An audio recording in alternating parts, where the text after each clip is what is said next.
Karibu mpenzi msikilizaji kutegea sikio habari zetu za siku ya leo zitakazosomwa nami Lebon Esau Hermani. Upande wa pili yupo Olivier Mashimango sultani wa ajabu. Nasema karibu. Radio Moja.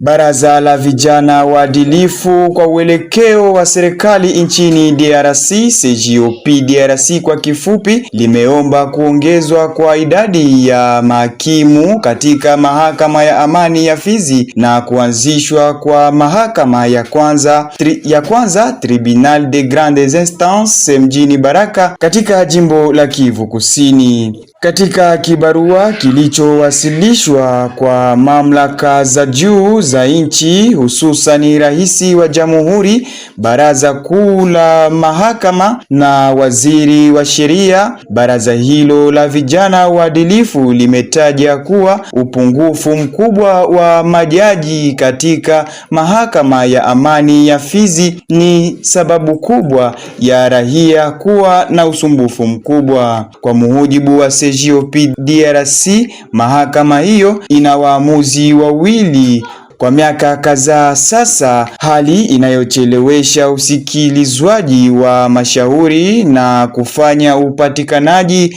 wa haki kuwa mgumu kwa wananchi wa eneo hilo. CGOP imeeleza kuwa katika baadhi ya kesi wadaiwa hulazimika kusafiri takribani kilomita 100 hadi Uvira, jambo ambalo lasababisha gharama kubwa pamoja na hatari za kiusalama. Kutokana na hali hiyo, CGOP inaomba serikali ya Jamhuri ya Kidemokrasia ya Kongo kuongeza idadi ya mahakimu katika eneo la Fizi na kuharakisha kuanzishwa kwa mamlaka ya kwanza mjini Baraka ili kusogeza huduma za haki kwa raia wa eneo hilo. Kumeripotiwa mvutano mkali siku ya tatu ya tarehe 25 Februari mwaka huu tunao kijijini Sebele ndani ya groupmenti ya Babungwe Kusini, sekta ya Nganja tarafani Fizi, jimboni Kivu Kusini. Kwa mujibu wa shirika la raia la mahali Sosiko RDC kupitia mwenyekiti wake Asa Enyambwe Mkumu, majibizano ya risasi yalizuka kati ya makundi mawili ya wazalendo katika eneo hilo.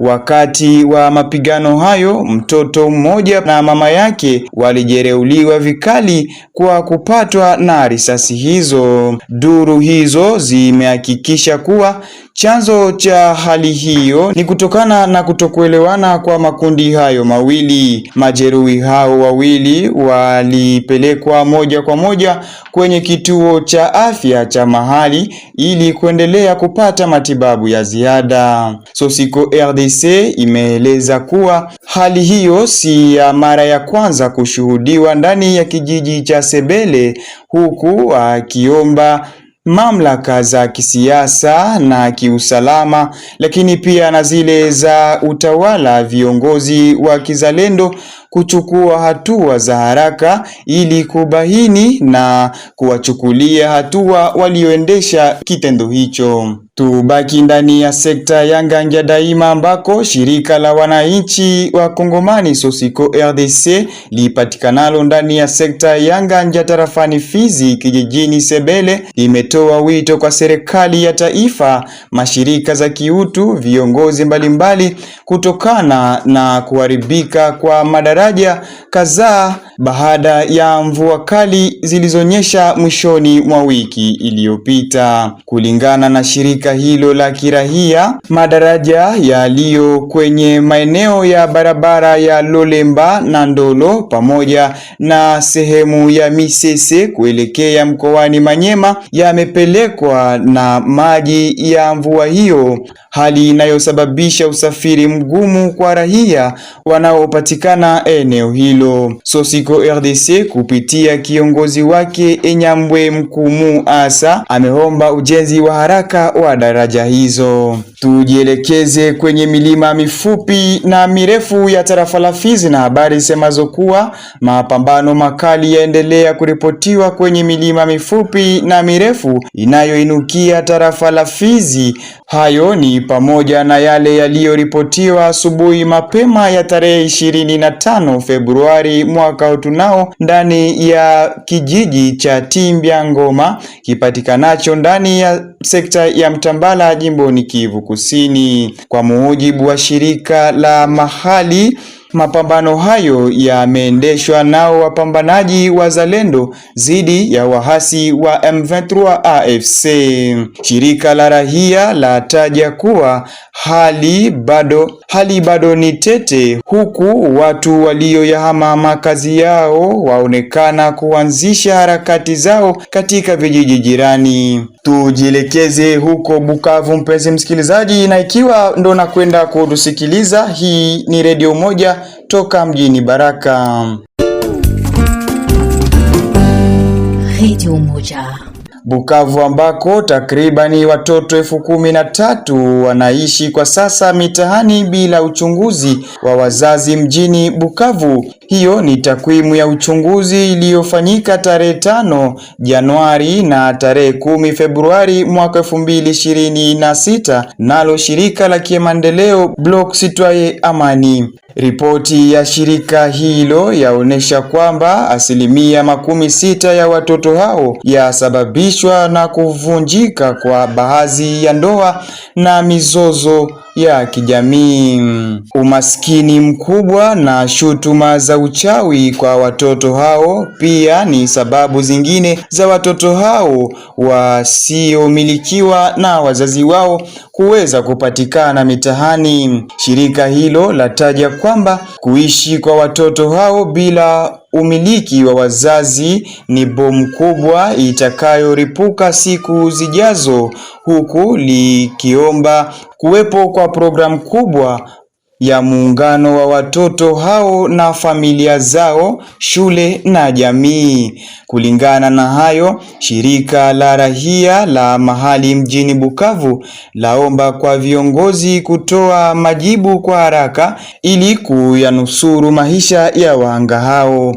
Tukumbushe kuwa shirika nyingi za kimaendeleo za lalama kukosa ufadhili mjini Bukavu na jimboni kusini mote.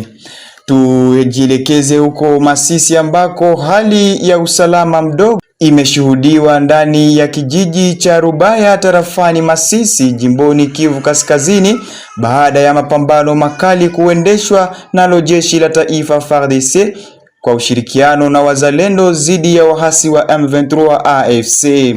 Kwa mujibu wa duru zetu tunazo ni kwamba silaha nzito na zile ndogo zimesikika maeneo hayo ya uchimbaji madini tangu asubuhi ya saa